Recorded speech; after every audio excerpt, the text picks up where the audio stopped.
Hey, it's Mark Rabin. Welcome to Lean Blog Audio. Today I am reading a blog post that I published on September 11th, 2024.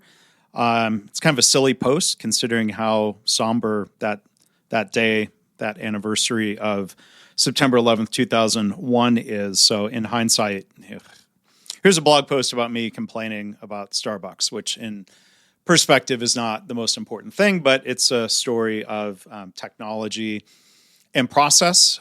You can find the blog post at leanblog.org/audio396. It's titled Starbucks Mobile Ordering Chaos Again, Broken Processes, Inconsistent Service, and Misguided Quality Concerns.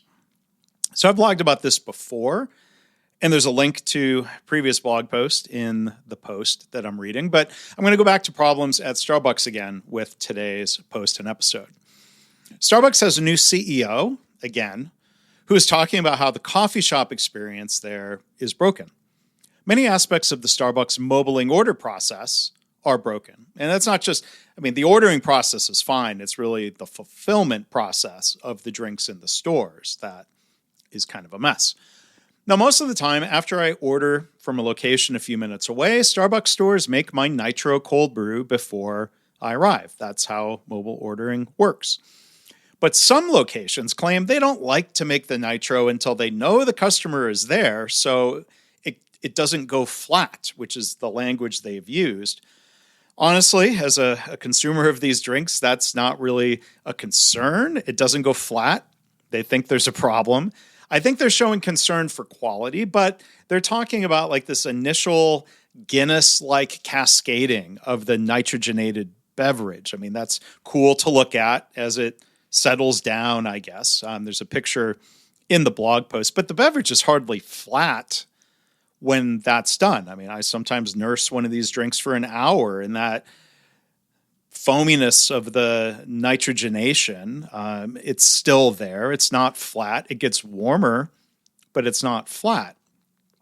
So the other day, I went to my local store that I go to at least a couple of times a week. I went with a neighbor for a coffee chat. I was going to order in person and buy my neighbor a coffee. The store, you could just tell, was overwhelmed.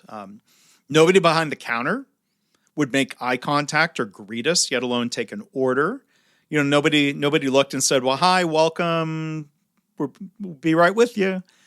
I'd call this all a staffing policy problem, not a barista problem. If they're overwhelmed, that's a corporate issue, a store management issue.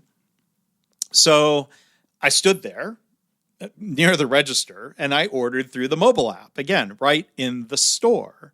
Now, they were busy, lots of mobile orders coming in apparently, so it took them about 10 minutes to make my neighbor's plain black coffee. We were talking. It was fine. I was still waiting for my nitro. Well, a few minutes later, the Starbucks app notified me that my drink was ready, but it wasn't there on the counter. So I went up and said, well, hi, app says my drink is ready. I don't see it. And I got the whole, well, we don't make that until you're here. I was in the store the whole time.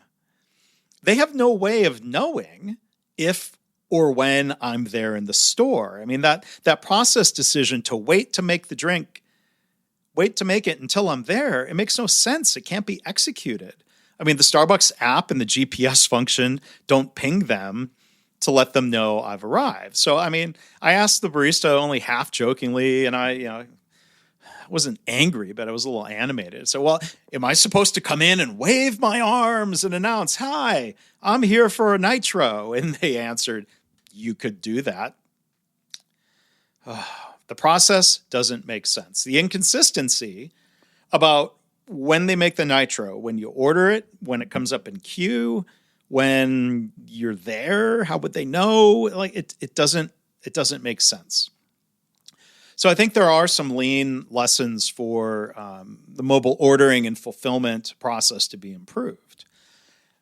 One, establish standard work. Consistency is key. Clear, standardized processes across all locations and being consistent within a location ensures predictable, high-quality service.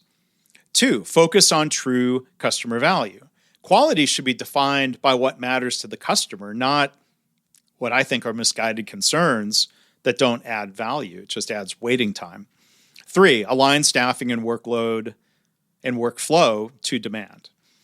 Ensure staffing policies and workflows are designed to handle demand effectively, preventing bottlenecks and improving flow. And 4, integrate technology seamlessly. Technology should enhance, not hinder the process. Ensure systems are aligned with how customers interact to avoid confusion. I think by applying these lean lessons, Starbucks can reduce waste and create a more consistent, customer-centered experience. So again, if you'd like to read this blog post, you can look in the show notes or go to leanblog.org/audio396.